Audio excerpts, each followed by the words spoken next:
Olá, sejam todos muito bem-vindos a mais uma edição do CEA Talks, para você que está nos assistindo no YouTube e para todos que estão aqui presentes nos acompanhando no CEA. Antes de começar, gostaria de ressaltar que estão sendo tomadas as devidas cuidados com a segurança de todos, por isso vamos permanecer com as máscaras, e assim também vale para todos que estão aqui presentes. Também o distanciamento mínimo exigido para o público. E também gostaria de dizer que hoje nos acompanha aqui a Julie, intérprete de Libras, para tornar a nossa conversa ainda mais acessível e inclusiva. Hoje estamos aqui para falar sobre a cultura regenerativa e o futuro da sustentabilidade.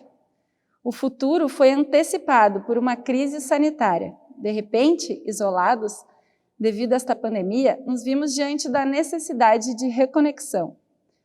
Não com a tecnologia, pois essa está por todos os lados, mas com a natureza, e a interior, inclusive. Se o amanhã é imprevisível, ao menos sabemos que ele é ancestral, já que toda a inovação bebe do conhecimento do passado, para propor novos caminhos e soluções. Portanto, regenerar, que do dicionário significa gerar, ou produzir novamente, gerar outra vez, em outras palavras, significa recomeçar. E é disso que vamos tratar aqui hoje. Como recomeçar olhando para esse futuro que queremos, passando pela forma como consumimos nossos alimentos, roupas e conteúdos? Eu sou a Lara Eli, da Eco Histórias, e hoje estou aqui com a Érica Rué, da Aurora, e o Rodrigo Kronbauer, do Local Farmers, para conversar sobre esses temas com vocês. Então, começando pela Érica. Érica, nos conta um pouquinho, né, sobre o teu trabalho, sobre moda, empoderamento feminino, sustentabilidade. Gostaria que tu te apresentasse e apresentasse a Aurora para nós. Obrigada, boa noite, Lara, Rodrigo e todos que estão aqui, e quem está nos assistindo no YouTube também. Aproveitando a tua fala inicial, eu acredito que o trabalho da Aurora, que é a minha empresa, está muito voltada exatamente nessa parte de recomeçar olhando para o que a gente já faz, recomeçar olhando para o que a gente já tem como história e sabe fazer. Então, eu sou a Érica, eu sou fundadora da Aurora. Nós somos uma marca de produção de lã como matéria-prima. Por que num país tropical eu escolhi trabalhar com lã? Porque o Rio Grande do Sul é um país rico em cultura e tradição, e uma delas é exatamente a cultura feminina do fazer lã, do fazer fiar a lã, né, de fazer todo o processamento do fio de lã, e com a entrada do produto sintético chinês na década de 80, esse saber acabou se perdendo, e as mulheres que faziam esse processo acabaram precisando recomeçar a vida, né, com outro olhar, com outro propósito.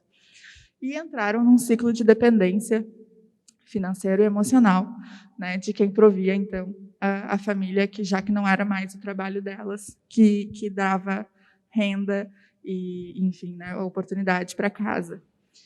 Então, hoje, na Aurora, a gente busca justamente reinserir a lã ovina no setor têxtil brasileiro, e a gente tem conseguido. E a gente busca hoje levar para o setor, seja ele pequeno, grande, da indústria, fios de lã de qualidade, todos fiados por mulheres rurais, que recebem renda, oportunidade e, principalmente, reconhecimento por esse trabalho. Legal, parabéns. Bom, agora, Rodrigo, né, trabalha com alimentos orgânicos, certificados, e com o teu trabalho busca aproximar o campo da cidade. Apresenta para nós o Rodrigo e a Local Farmers. Bora lá. Prazer, Lara. Érica, aí, muito bom te rever. E boa noite para todos. Espero que, né, muitas e muitas pessoas possam assistir esse conteúdo no futuro aí para, enfim, gerar essa conexão, né? Que é meio que a base da Local Farmers, é justamente conectar, né? E só um breve histórico, que antes aqui a gente estava falando com a Érica, que eu trabalhei anos com moda sustentável, então a gente começou a empreender junto lá em 2015, então a gente tem, né, enfim, uma história aí de empreendedorismo legal, muito ligada a essa parte da sustentabilidade dentro da moda. E aí eu passei por esse processo de tentar me reencontrar na vida como empreendedor, tudo mais, e o orgânico foi o que empreender na área de agricultura, de alimentação, fez muito sentido para mim como pessoa. E aí a Érica perguntou como é que eu estava como empreendedor nos orgânicos. Eu falei, cara, estou muito, muito feliz. Tipo, fui feliz na moda, hoje posso estar, enfim, seguindo, fazendo um trabalho legal e, tipo, movido muito ao impacto e o propósito por trás do projeto, né? Então, assim, o que me fez muito querer trabalhar com alimentação foi realmente, assim como eu vejo todos os desafios da cadeia da moda, a alimentação é muito mais, às vezes, perceptível para as pessoas, né? Mais fácil de explicar os desafios, né? Tanto para pessoas que passam fome e tem um dado que para mim não faz muito sentido, mas ele é bem real, que é que em torno de 30% do que a gente produz de alimento é descartado, seja lá no campo ou no processo até chegar na mesa das pessoas, né? Então, se for falar assim, pô, tem muitas pessoas passando fome, a gente produz de forma muito ineficiente o alimento e tudo que a gente produz ainda 30% a gente desperdiça, né? Então, enfim, então muito movido por tentar solucionar esse problema, né? Então a gente obviamente começa às vezes pequeno, gerando impacto e isso sempre sonhando que isso consiga crescer um dia e realmente impactar muito mais pessoas, né? E eu sempre gosto de introduzir essa história do orgânico, assim, como a gente ainda talvez está distante de uma solução, mas já estamos fazendo para chegar lá. Que quando eu comecei a me inserir na cadeia de orgânico, eu fui buscar produtos e encontrei um alface americano, o famoso alface que eu sempre falo, essa história que é interessante. Então, era um alface americano que era vendido no supermercado por R$8 e ele era produzido no interior de São Paulo. Então, ali para mim foi um exemplo muito claro que, tipo, né, tem todo esse desafio de produzir e às vezes também como a gente comercializa o alimento também não faz muito sentido, né? Então, tu falar que é um produto orgânico, mas ele está sendo produzido a mais de 1.000 quilômetros, foi transportado numa câmara fria, enfim. Então, isso me fez ainda mais ter essa motivação para ter local farmers. Então, hoje a gente atua muito forte com pequenos produtores de todo o estado para criar uma cadeia que dê uma sustentabilidade maior e uma segurança maior para o produtor, né? Então, a gente conecta esse cara com a demanda do mercado, do consumidor final, de empresas e restaurantes, e a gente tenta levar, ou melhor, a gente leva conhecimento e segurança de compra para esse cara, né? Então, tudo que ele coloca na terra lá, a gente já está garantido que a gente vai comprar.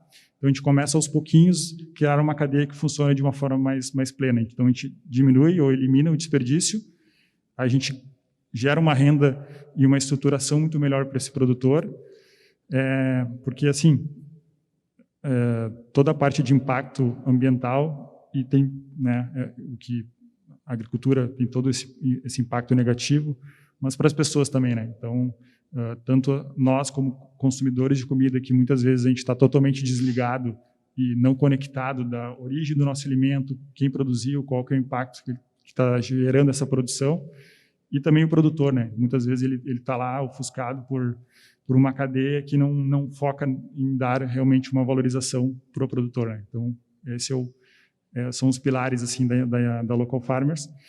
E a gente está 2 anos quase em atividade, crescemos muito na pandemia, então, tipo, pensar no impacto que a gente gerou na vida, tanto dos produtores quanto das pessoas que, enfim, pelo distanciamento social ficaram em casa, e a gente literalmente alimentou muitas famílias nesse período, assim. Então, realmente é um trabalho que dá muito orgulho e, tipo, sabemos que é só o começo, que tem muito, muito ainda a ser feito, né? Mas, enfim, um breve resumo do trabalho é esse.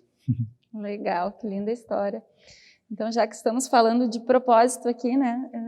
Queria agora, fazendo bate-bola, né? Voltando para a Érica, sobre regenerar, né? O trabalho com moda sustentável ajuda a regenerar vidas. Eu queria te perguntar como, de que maneira trabalhar com isso, né? Com a questão da lã, da fiação, empoderamento das mulheres, ajuda a regenerar a vida de quem fia, quem tece e quem veste também essas roupas. Então, eu acho a grande questão da moda sustentável, eu acho que ele vai muito mais do que a fibra, do que o tecido, do que a composição. E acho que a batida da moda sustentável ela é justamente a produção das peças, né? A cadeia envolvida, as pessoas por trás, e saber que quando a gente compra uma roupa, existe uma super cadeia atrás que envolvida em fazer essas peças, né? E na Aurora é muito simbólico isso, porque é justamente a gente está num estado que foi muito produtor de lã, de verdade, assim, a produção de lã representou a segunda principal economia do estado até a década de 80, e depois ela simplesmente sumiu. Então, a gente existe um antepassado nosso muito forte de as nossas vós fizeram lã, as nossas bisavós fizeram lã, e isso acabou se perdendo. E esse conhecimento também veio a se perder. Então, acho que essa parte de regenerar esse conhecimento, de retomar esse conhecimento, de fazer com que jovens se interessem por essa atividade, mantenham essa cultura viva, além, obviamente, de trazer emprego, renda, oportunidade, né? Não só no caso da lã, mas como no caso do algodão orgânico, que existem comunidades femininas e cooperativas femininas envolvidas na produção do algodão orgânico. Aqui em Porto Alegre existem vários projetos, como Moda Alegre, que é de envolver mulheres em situação de vulnerabilidade e em situação de ruralidade, né, na região rural de Porto Alegre, na confecção de peças de grandes empresas aqui do estado. Então, essa parte da moda sustentável, para mim, é a que mais faz sentido, mais do que a composição, mais do que o tecido que está ali. É muito saber que quem fez aquela peça fez de forma digna, recebeu de forma digna, e tu está vestindo algo que foi feito com carinho, com cuidado, com tempo, com a remuneração ideal, né? E saber que aquilo que a gente põe no corpo é um ato político, né? Tanto quanto que a gente come, o que a gente veste é um ato político. Então, a gente precisa escolher muito bem o que representar na hora de vestir, na hora de comer, enfim, né? Em tudo. Mas, e acho que a moda sustentável, ela é o grande pilar da moda sustentável é justamente a mão de obra e olhar para quem está para trás, muito mais do que quem está para frente. Legal. No fundo, é sobre as histórias que a gente conta com as nossas escolhas, né? E eu sou uma apaixonada por eco-histórias, né? Então, gosto muito de falar sobre a origem, de onde vêm as coisas. E então, acho que o que a gente está falando aqui, o Rodrigo, por um lado, o viés da alimentação, e tu, pelo viés da vestimenta, é, no fundo, sobre a trajetória daquilo que a gente consome, né? Desde onde vem até para onde vai, e essa circularidade. Então, como esse é um tema da moda, né? Falar em circularidade, sustentabilidade, eu soube que o Rodrigo já foi da área da moda e acabou migrando para a área da alimentação. Sobre isso vocês falavam agora há pouco.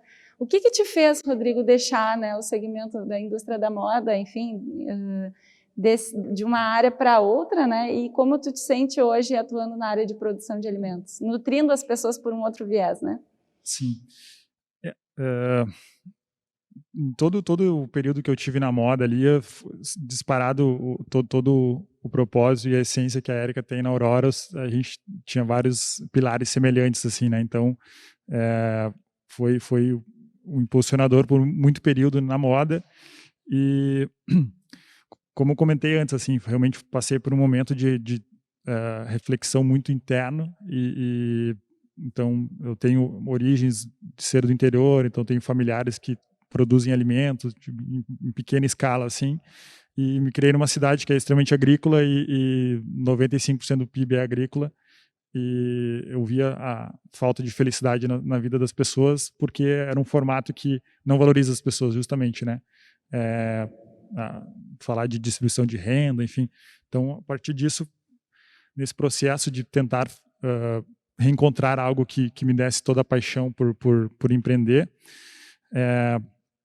a alimentação disparado assim, foi o que fez mais sentido por ter essa conexão com familiar histórica e, né, tu ter coragem de encarar um desafio que é extremamente complexo e talvez a gente leve um longo período até realmente conseguir gerar um impacto muito grande, que é o que tem que ser feito, na verdade, né, na vida das pessoas. Mas foi muito isso, assim, de tentar me encontrar mais. E a pandemia acelerou muito esse processo, né? Como você comentou no início, assim, dessa acelerar respostas também, né? Então, todas as empresas cada vez mais têm que estar preocupadas com qual que é o impacto que elas estão fazendo. E eu sempre sou mega fã de já criar uma empresa que já inicia com impacto positivo, né? Então, acho que isso que é interessante. E aí, falar de todos os desafios que tem dentro da cadeia da alimentação é algo que realmente é mega desafiador. Assim, a gente fala com sócios ali, enfim, que querendo ou não, a gente está sendo pioneiro em criar essa cadeia, né? Então, o desafio é muito maior, assim. Então, tu empreender em algo que é novo, em um mercado que está se formando, e a própria cadeia de alimentação orgânica, para mim, é um baita avanço que a gente já tem comparando com a cadeia convencional, mas ainda também não é a solução, né? Ela é só um caminho para a gente chegar numa evolução que ainda precisa. Então, isso também motiva para a gente estar nativa e acordando cedo todos os dias para estar lá levando e alimentando as pessoas e valorizando quem produz o nosso alimento, né? Então, contar essa história, para mim, é fundamental para cativar o consumidor, para ele realmente gerar também essa conexão que eu tive por estar no dia a dia, e às vezes a gente levar isso de uma forma, enfim, seja um exemplo que eu gosto de dar também, que a gente faz lá na Local Farms, que todos os pedidos que a gente manda, a gente escreve uma cartinha à mão, um post-it para cada cliente, né? E toda semana a gente recebe fotos da galera fazendo coleção daquelas mensagenzinhas, né? Então, tipo, às vezes pequenos impactos que, de novo, nesse momento de pandemia, talvez realmente possa mudar a vida da pessoa, né? Então,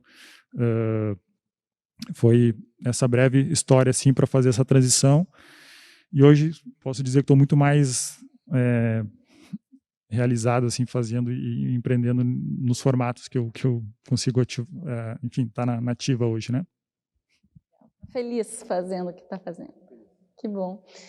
Agora, apimentando um pouco o debate também, né? Eu percebi que tu falaste sobre os desafios da cadeia da alimentação e, claro, sustentabilidade é um tema que envolve muitas contradições, né? Então, eu queria trazer um tema aqui, que é a questão das matérias-primas, né? E dos hábitos de consumo. Quando se fala em alimentação, tem naturalmente o tema do vegetarianismo, veganismo. E quando a gente está falando da questão da roupa, né, a gente muitas vezes também passa por aí, né, os consumidores que olham para a matéria-prima da coloração, né, enfim. Eu observei que a Érica postou algo sobre a cochonilha, né, que é um dos pigmentadores, dos materiais utilizados para obter uma coloração da lã e de tecidos, que é também oriundo de insetos, né. Aí a gente passa por uma temática assim da ética, da sustentabilidade, da ética da moda. Então, Érica, eu queria que tu falasse um pouquinho assim, dessa questão das matérias-primas, né? Tu trabalha com lã, que também é de um animal, é das ovelhas, e como é que fica isso em relação a esse consumidor da sustentabilidade? Tu encontra um pouquinho essas contradições? Como é que tu resolve isso no teu dia a dia? Acho que esse é um dos temas mais difíceis de tocar. Porque, sim, eu encontro uma resistência muito forte principalmente de veganos, vegetarianos, ok, mas de veganos muito fortes, quase como um radicalismo, assim, né? De tipo, lã, não quero, não chego perto, não toco, não sinto a textura, né? Como se, de fato, precisasse de uma, né, como se o animal sofresse, ou se o animal, enfim, precisasse de abate, etc. Acredito que isso seja fruto de um desconhecimento de cadeia produtiva de lã, né, no caso. Porque, como eu comentei no início, a cadeia de lã foi uma cadeia quase extinta no Rio Grande do Sul, então os produtores de lã migraram para a produção de carne, e então migraram também o seu rebanho. E por isso que eu falo em desconhecimento de cadeia, porque é um assunto complexo, é um assunto muito específico, que pouquíssimas pessoas têm, de fato, conhecimento que, por exemplo, a ovelha de abate, a ovelha de carne, não é uma ovelha de lã. A lã dela não é boa para vestuário. Então, a lã boa de vestuário é uma ovelha que não dá carne. Então, ela é uma ovelha que não vai para o abate. E se é uma ovelha que não vai para abate, uma vez por ano, no mínimo, ela precisa ser tosquiada, porque o peso da lã interfere na mobilidade, na alimentação, na absorção de nutrientes. Ela não consegue dar luz se ela está com muito peso, de pelagem. Então, é uma série de fatores que fazem extremamente bem para a ovelha passar por esse processo de tosquia, claro que com métodos que não machucam, métodos de bem-estar, métodos que não estressam o animal e métodos que já se faz aqui no Rio Grande do Sul, são métodos estrangeiros que alguns produtores vão incluindo, né, na sua forma de fazer. Então, uma ovelha que dá lã, ela precisa ser muito bem alimentada, ela precisa ser uma ovelha livre, ela precisa ter uma pastagem natural, ela, enfim, precisa ser bem cuidada, como um animal querido. Ela precisa ser muito bem cuidada. E a ovelha, ela é um animal doméstico, né? Ela é um animal domesticado. Não se tem histórico de ovelhas selvagens, né? As ovelhas não sobrevivem de forma selvagem. Olha aí. Quem que é do interior que não teve uma ovelha? Não é? Então, e assim, um cachorro mata uma ovelha, uma mordida de cachorro mata uma ovelha. Qualquer pessoa rouba uma ovelha, bota no carro e leva embora. Então, a ovelha ela precisa de né, enfim, o pastoreio é bíblico, né? Então a gente, de fato, não se tem histórico de ovelhas selvagens. Ela precisa da mão do homem, ela precisa da ajuda do homem. Então a gente, quando eu encontro essa dificuldade, sempre pergunto: tem um tempinho para sentar e conversar? Mas assim, na boa, não me vem com né? Os em geral, eles dificultam, né, os entendimentos, assim. Muito, muito. Exato. Então, assim, vamos. Eu sou mestre em design e eu fiz o meu mestrado justamente pesquisando sobre a produção de lã no estado, né? Então, desde a alimentação, cuidados com o animal, tempo de vida, enfim, tudo que a gente precisa entender para que essa matéria-prima seja a melhor possível, para que essa matéria-prima seja mais confortável possível. Se uma ovelha passa, por exemplo, por restrição alimentar, a lã fica amarelada, a lã quebra, ela não absorve tingimento. Ela, enfim, ela precisa exatamente de uma vida muito bem cuidada, com veterinários e agrônomos, para que se tenha uma lã de qualidade. E quando a gente conseguir atingir um nível de qualidade de lã que o produtor consiga enxergar que é vantajoso produzir lã, ele vai alterar o seu rebanho de carne para lã gradativamente. Então, assim, a gente também vai amortizando a produção de lã de ovelhas de abate. Então, a gente vai fazendo essa troca e vai reinserindo a lã para que as ovelhas não precisem ir para o abate, porque hoje, infelizmente, é mais rentável para produtores rurais terem ovelhas de abate do que ovelhas de lã. Então, quando a gente conseguir que o mercado valorize essa matéria-prima, a gente volta, então, a ter uma cadeia maior de produção de lã do que de produção de carne ovina. E sobre os tingimentos. Então, sim, hoje a gente só faz tingimentos naturais. E um dos nossos pigmentos era a cochonilha. Ainda é. A gente ainda utiliza a cochonilha nas nossas produções. Para quem não sabe, a cochonilha é um inseto, ela é muitas vezes de lavouras, né? Uma praga de jardim, né? Ela destrói, de fato. E também a gente entra na problemática da ética do usar o cochonilha ou não, né? Acontece que existem comunidades andinas que vivem unicamente da retirada da cochonilha, né? Porque a cochonilha ela aparece principalmente nos cactos, né? E então ela é um inseto bastante presente nos desertos. E as comunidades desses locais não têm outra atividade econômica senão a retirada das cochonilhas, o cultivo das cochonilhas, né? Por isso que ainda a gente fala da questão social e econômica de usar a cochonilha nos tingimentos, né? Hoje a gente tem muito pouca produção com cochonilha, e o Brasil produz mais cochonilha para alimentos do que Coisas que a gente consome são coxonilha. coloridas, vamos dizer assim, com a coxonilha. Exatamente. Iogurtes, por exemplo. Exato, iogurtes, bolachas que são cor-de-rosa, bastante. Pergunta, assim, no caso do tingimento de tecidos, a urucum não seria um substitutivo? Assim? Não, a coxonilha ela vai para os tons de rosa e roxo, vermelhos, bem vibrantes, enquanto o urucum vai para o laranja.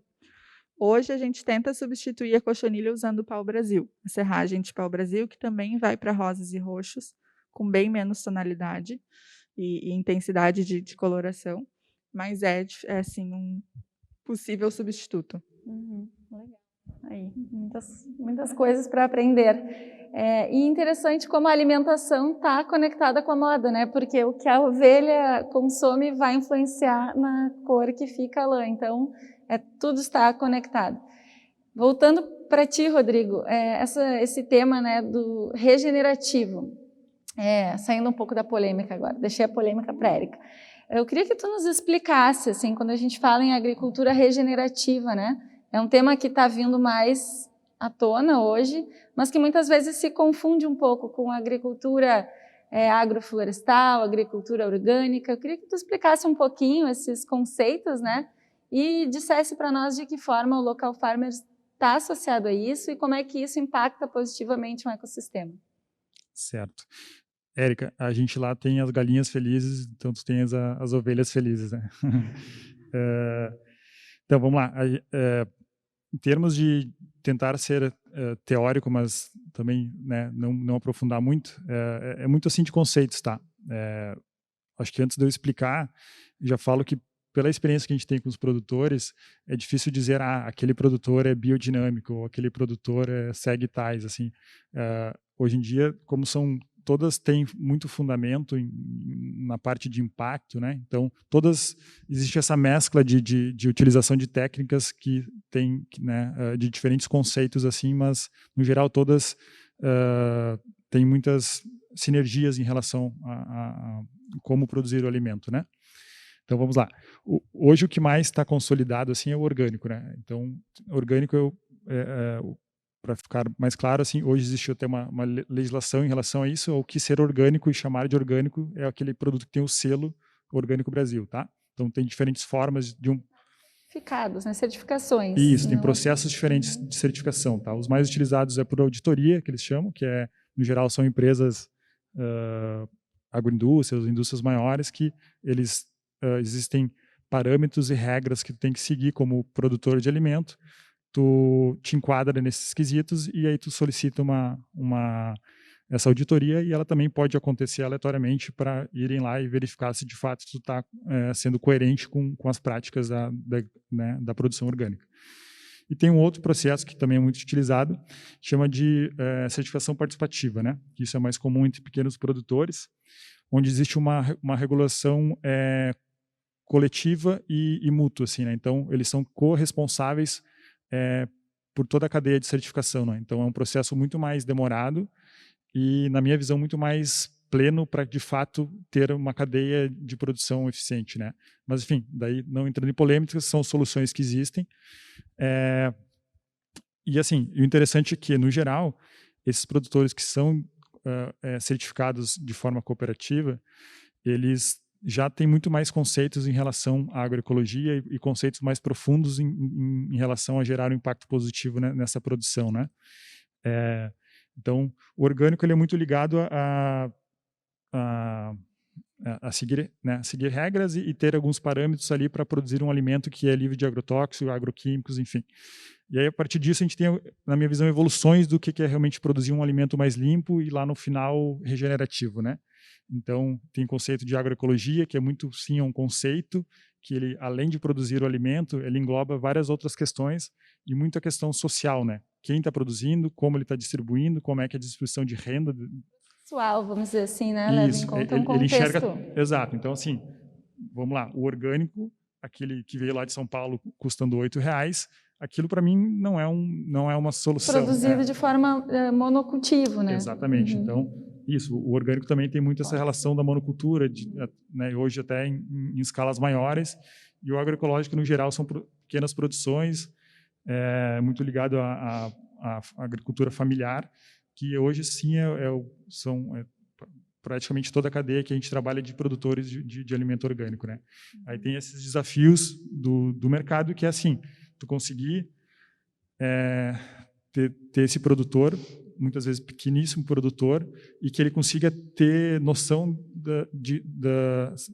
uma palavra, acho que é melhor que dá para enquadrar, profissionalismo, que às vezes o mercado exige, né? Então, tenho certeza que a Erica tem esses desafios também, tipo, de lidar nessa pequena produção e como fazer, ainda mais o nosso modelo, que assim, a gente vende produtos que de forma antecipada, né? Então, cara, eu preciso receber os alfaces, porque eu já vendi esses alfaces, e tem um cliente lá esperando o alface. Então, tem esses desafios. Então, de novo, a gente cada vez mais enxerga esses gargalos, né, do nosso modelo de negócio e como solucionar eles.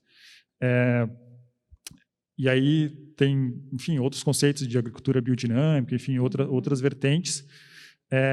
E assim, lá no final, que eu realmente vejo, e eu fico feliz, assim, que é um dos principais conceitos que o mercado está aceitando como uma possível solução, que é falar de regeneração, né? Que é, além de tu produzir algo, né, produzir um alimento e extrair aquele alimento do solo, tu está deixando algo a mais depois daquilo, né? Porque no geral, uma agricultura que a gente tem hoje, ela é baseada em insumo e no geral insumo externo. Então tu traz algo de fora para nutrir aquela planta, tu vai colher uma cultura e tu vai deixar aquele solo mais pobre do que tu pegou ali antes, né? Então, tu tende a ter algo cada vez mais complexo para produzir e cada vez mais caro, né? E o conceito de tu agregar cada vez mais valor para aquele sistema de produção e tu pensar no solo, pensar no aproveitamento da água, pensar em como capturar cada vez mais carbono, então, e principalmente pensar na cadeia de quem está produzindo e distribuindo. Então, são essas outras vertentes que ampliam muito mais essa visão de falar de cadeia de alimentação eficiente e sustentável, né? Então, não é só ter um alimento que não usa agrotóxico. Para mim, isso é o começo de uma alimentação mais eficiente, mas realmente é só o começo, né? A gente tem muito mais outras variáveis envolvidas que a gente precisa trabalhar para gerar mais impacto. E o impacto que eu digo assim, a gente quer cada vez mais produtores produzindo de forma correta, tendo conhecimento e se valorizando como produtor, porque eu acho que isso é o fundamental assim para eles entenderem o papel que eles têm na vida das pessoas, né? Isso e eles têm muito isso nas feiras que tem em Porto Alegre. Tipo, Porto Alegre tem a maior feira da América Latina de orgânico, que é ali na Redenção, todo sábado de manhã. Então a gente vê claramente a felicidade que vários produtores têm em estar lá acordando 1, 2 da manhã para estar lidando com o público e sendo valorizado por que eles produzem, né? E a gente leva isso numa escala maior, por ser online, por ser, enfim, trabalhar também com a necessidade que o mercado trouxe do delivery em casa, enfim, né? Então, esse é um movimento que a gente enxerga para ampliar cada vez mais esse movimento e levar também conhecimento para o produtor. Então, a gente leva, enfim, tecnologia para ele poder otimizar o processo de produção dele, ser mais assertivo e aquela questão que eu comentei antes de garantir uma compra, né? Então isso para mim também é algo chave nesse processo da gente dar essa segurança para o produtor e ele cada vez mais focar em produzir melhor, um produto de mais qualidade e ter em vista em todos esses aspectos que impactam a vida de quem produz na questão ambiental, social, e o resultado de tudo isso é um alimento cada vez mais limpo na mesa das pessoas, né? Com mais saúde, enfim, todos os aspectos positivos de criar essa cadeia, né? Então, enfim, é uma longa história, tem muito conceito por trás. Então, na prática é isso, a gente auxilia o produtor levando cada vez mais conhecimento e segurança para ele e levando o alimento para as pessoas. Então, esse aqui é o grande sonho que a gente tem. Legal. Posso pegar uma fala do Rodrigo para complementar a minha anterior às polêmicas, de que é justamente, isso também é uma questão das polêmicas, quando as pessoas pensam em lã, em ovelhas, elas pensam em grandes produtores latifundiários, né? Mas a ovelha, ela faz parte da agricultura familiar, do pequeno produtor, ela faz parte ali 4, 5, 6 ovelhas para uma família de produtores que cuidam delas, né. Então, eu sou a Aurora teve início, na região sul do estado de onde eu sou, que é também, como o Rodrigo trouxe da cidade dele, é terra de latifundiários, de distribuição de renda, assim, assustadoramente, problemática, né. Desigual, exato. E a gente vê o quanto a ovinocultura ela faz parte da pequena produção mesmo, né, da agricultura familiar, da terra pouca e de como a ovelha faz parte da conservação daquele bioma e da conservação daquele território, né. Então, eu acho que essa questão da pequena produção, do do comprar de quem a gente sabe de onde está vindo, de saber o processo por trás, de ter conhecimento de todo o processo por trás, é mais vantajoso do que simplesmente deixar de consumir e achar que aquilo pode ser um problema.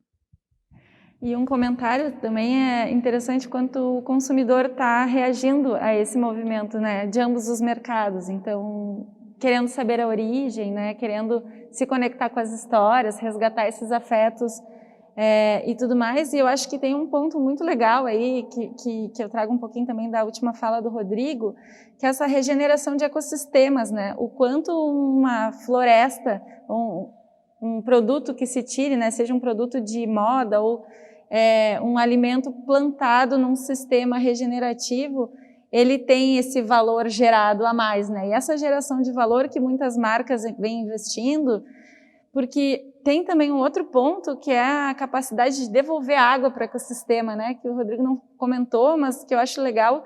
No momento que tu mantém a floresta plantada, tu devolve nutrientes para o solo, tu te preocupa com o papel do homem, da mulher, da pessoa que está cuidando daquela vida, daquele alimento que vai gerar vida, né? Tu está fazendo esse ciclo completo, isso tem um valor, né? Isso tem um valor que é imensurável, mas que as marcas, as empresas estão reconhecendo. Então, hoje a gente vê muitos projetos também, né, de neutralização hídrica, neutralização de carbono, que são patrocinados por conservação de florestas, né? Simplesmente manter florestas em pé é um novo valor, assim, e pessoas mantendo operante essa propriedade, ainda que pequena, né, ainda com uma, enfim, produção restrita, mas novos valores, né, novos tempos. E eu acho que é uma discussão que está, assim, como pano de fundo desse nosso debate, é a questão do tempo, né, um debate mais filosófico, mas, assim, o que a gente deixa daquilo que a gente tira, né, o que ficam, que relações ficam, que conexão é estabelecida entre um consumidor e uma marca. Que fidelidade eu tenho a essa marca, né? Eu pago mais por isso porque eu acredito nisso, eu espero o tempo desse produto ser gerado, eu me submeto a consumir os produtos da época porque entendo que eles são mais saudáveis, né? Então também é um debate sobre as pessoas, né? A gente está falando através da moda, da alimentação de forma técnica, mas no fundo é sobre as pessoas e seus valores, né? É um pouquinho assim uma contribuição, né, do meu olhar de conteúdos e eco-histórias. Mas, bom, queria também provocá-los a pensar numa escala mais macro, né, que a gente está falando de pequenos negócios, não de pequenos, mas de negócios mais locais. Eu queria propor para vocês uma imaginação em escala, né, o quanto distante nós estamos de ter alimentação orgânica para todos, o quanto nós estamos próximos ou distantes de ter roupas com fibras naturais e feitas por mulheres valorizadas para muitas pessoas, né? Deixar essa pergunta para os dois, né? Fiquem à vontade. Quem quiser começar. Posso puxar aqui no início. Vamos lá, a gente está suando para tentar ter essa solução, tá? E realmente criar modelos mais eficientes. E dentro disso tem algumas possíveis soluções, e a que eu mais sou fã assim, sistemas agroflorestais, que eles estão junto com a agricultura regenerativa, eles estão muito próximos assim, como ferramenta para regenerar solos, né, e criar sistemas mais eficientes. E o conceito hoje enfim, o pai MEI da agrofloresta, que é o Ernest, que é um suíço que tipo trouxe e expandiu esse conceito para o mundo, assim. E ele criou também o termo da agricultura sintrópica, né, de tu cada vez mais agregar valor a um sistema, que é, para mim, realmente, literalmente mudou minha vida quando eu compreendi isso como diferença de processos de produções, né, do convencional, do que como um ideal, assim, que ainda distante, mas estamos trabalhando, eu digo, vários entusiastas do assunto tentando criar soluções de impacto para criar cadeias mais escaláveis de produção, né? Que hoje na prática existem já algumas soluções andando, São Paulo, região norte, enfim, já existem até agroflorestas implementadas para produzir café, extração de madeira, enfim, chocolate. O cacau dele já foi eleito o melhor do mundo várias vezes, enfim, ele realmente é um senhorzinho. Quantos anos ele tá, Pedro? 70? E, porra, o cara tá lá na lida, ajudando a desenvolver novos maquinários para justamente elevar o nível de produção da agrofloresta e esse conceito de sintropia, né? Então, isso falando de um caminho, né?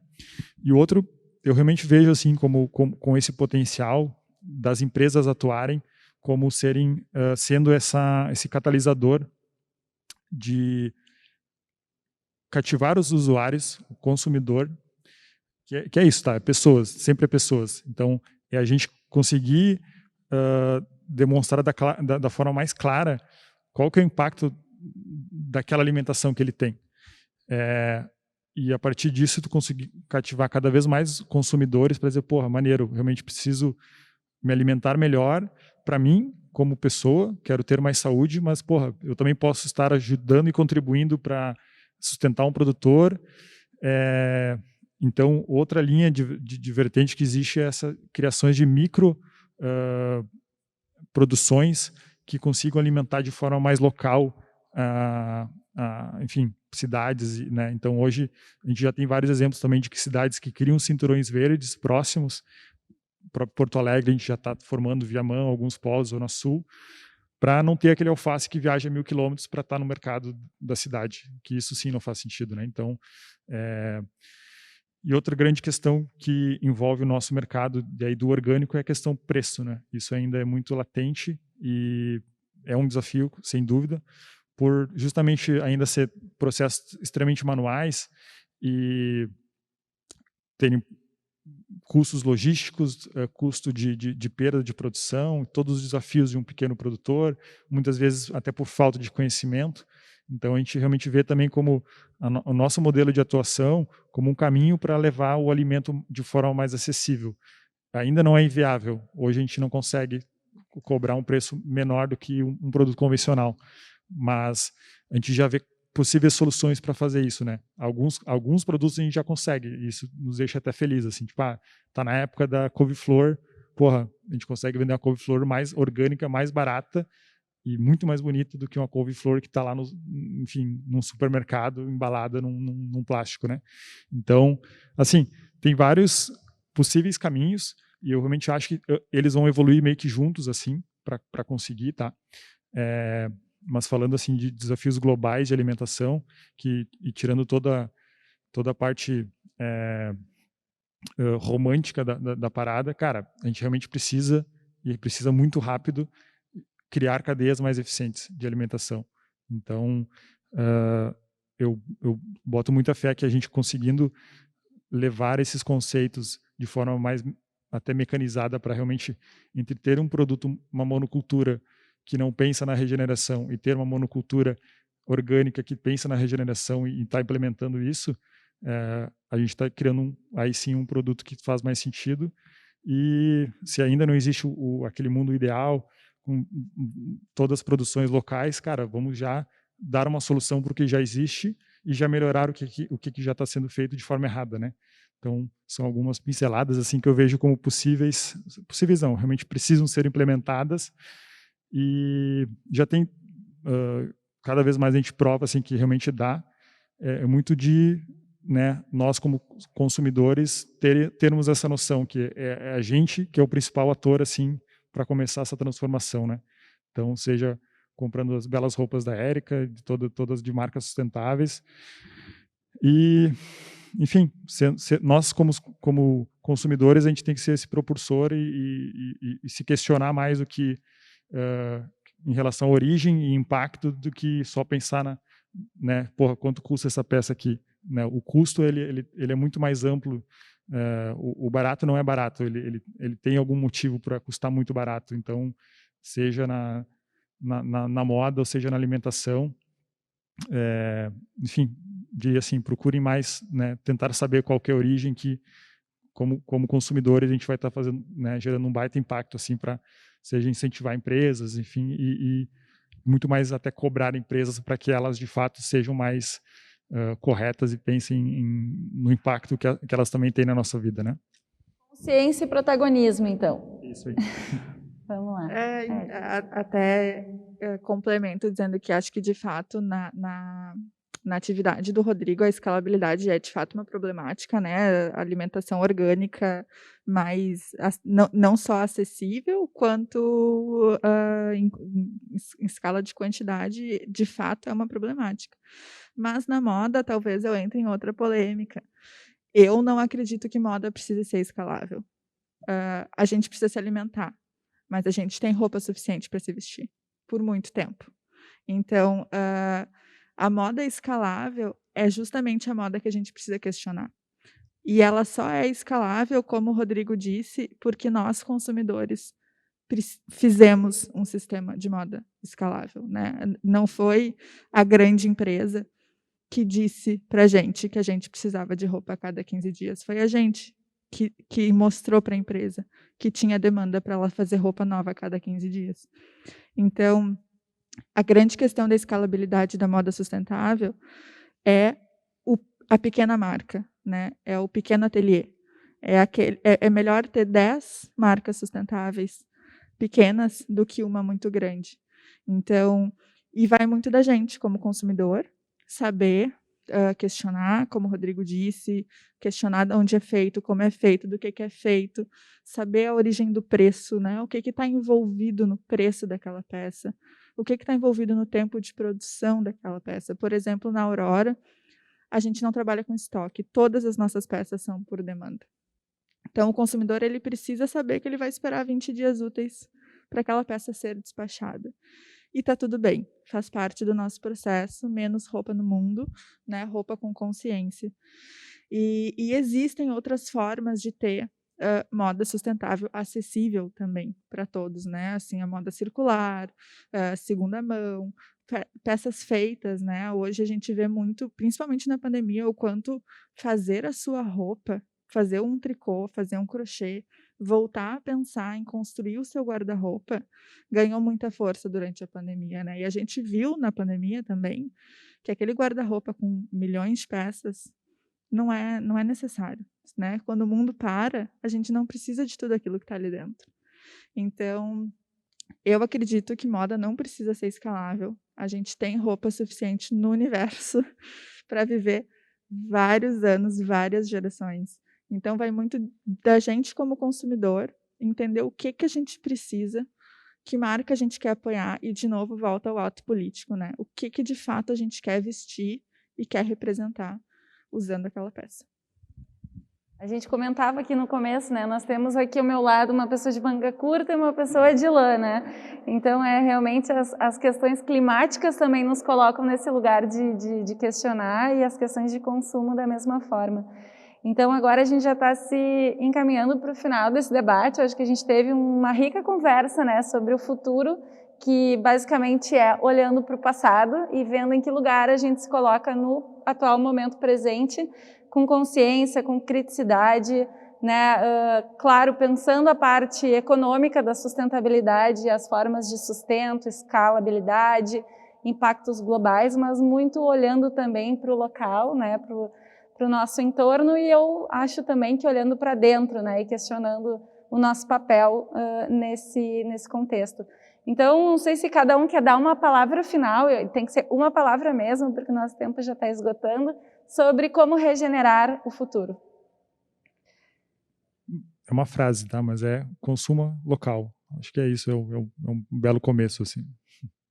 Concordo super. Consumir local é fundamental, eu acho que é o primeiro passo. E, como vantagem, eu deixo que aqui em Porto Alegre a gente tem milhões de alternativas para consumir local e para fugir, né, do sistema que hoje vigora. Então, também, consumo local. E a minha dica é escute eco-histórias, né? Porque sempre que a gente escuta histórias ligadas à sustentabilidade, a gente aprende um pouquinho. Então, esse foi mais um debate aqui promovido pelo CEA Talks. A gente agradece a audiência e ficamos por aqui.